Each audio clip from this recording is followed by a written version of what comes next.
played, I thought, solid football, but yet Dan Campbell, as much as I love this guy, he made the comment yesterday on the morning show about, I can think of 5 things, we did wrong. Well, Dan, 2 of those were you not taking the points.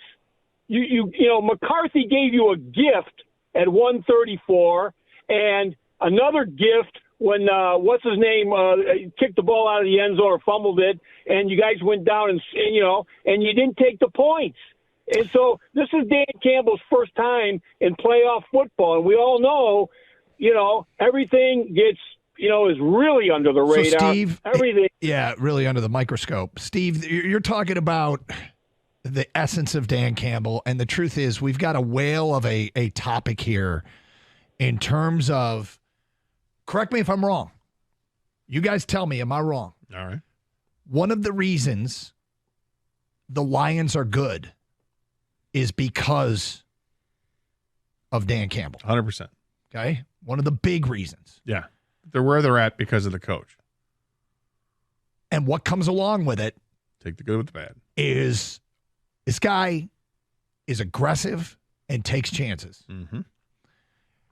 And part of me wants to say we need to learn to live with it, because not living with it is asking Dan Campbell, the successful Dan Campbell who's gotten the Lions to where they are, is asking Dan Campbell to not be the authentic guy that the players love, respond to, and they always have his back, and vice versa.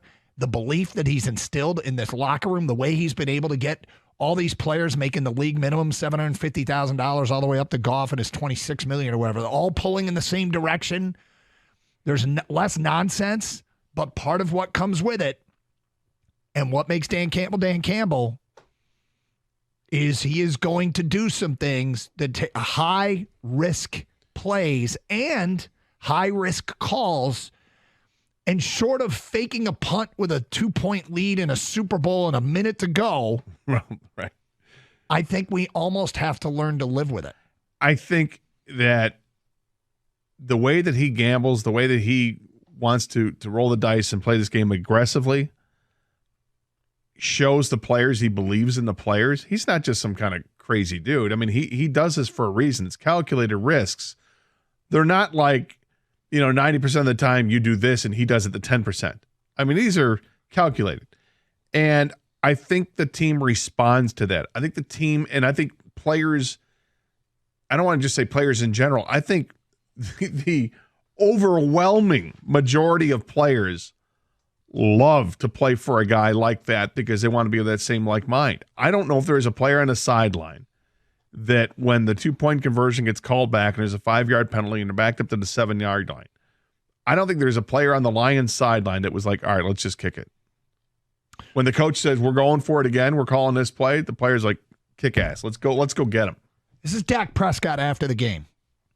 Quote, from the punt conversion that they got to one of the early 4th downs, I said, this guy is crazy, and respect with the craziness. Talking about Coach Campbell, and I love it. I really do. I mean, that's you playing to win the game and not lose the game, and that's what he did. That's from the other team's quarterback. Now, is this just meaningless words? Could be. It could be. I don't want to overreact to that. But when I think this is a general player's attitude. We have a coach that maybe for the first time, and he distinguished himself on Hard Knocks, that are we going to have players want to come to Detroit? Free agents.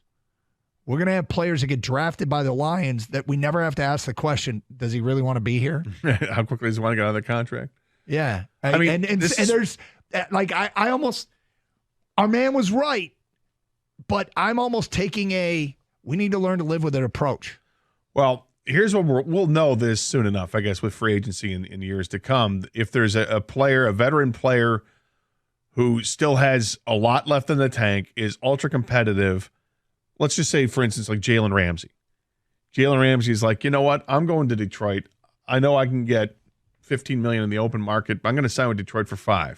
I made enough money in my career, but I want to play for that guy. I want to play for that team, and I want to win a championship. Yep. That's when you'll know. 248-539-9797. Carson Anderson, 97.1 The Ticket.